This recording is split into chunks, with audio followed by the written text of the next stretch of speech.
I just got out of the sauna, sat in there for 30 minutes, stretched a little bit. Sometimes people, well, more myself than anything, question, why do I do these things?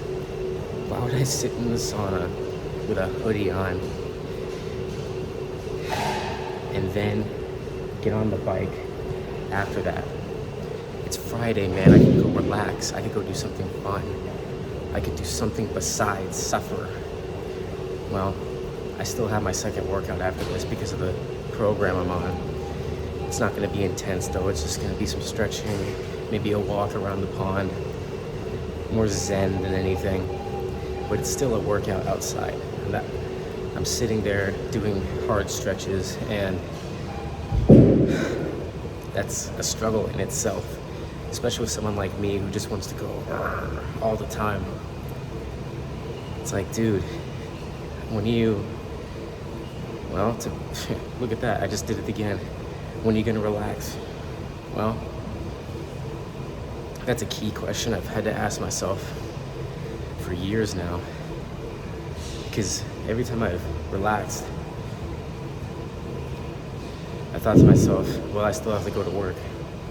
And it's been very difficult. I think it's just very difficult for people in general to conceptualize pure bliss.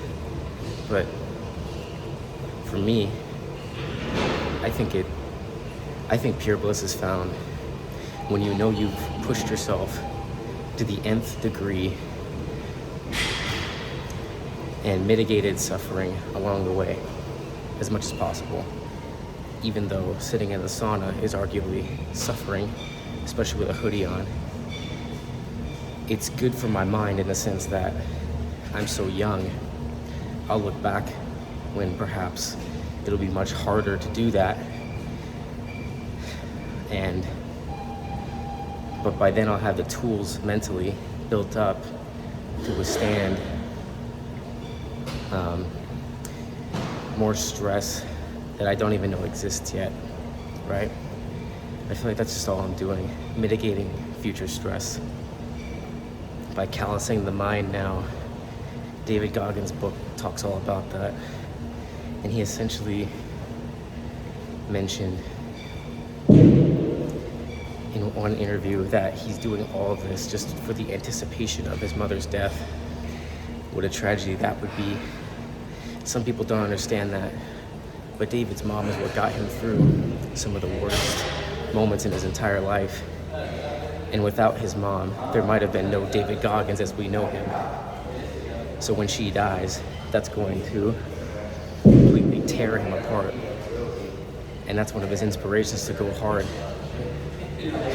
And there must be, I think some people would be even envious of the attachment he has to his mother, to the point where he's willing to do these 100-mile races, 8 weekends back to back.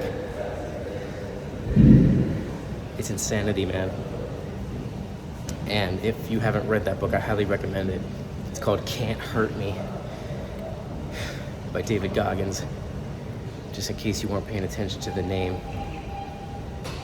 Anyway, I'm out.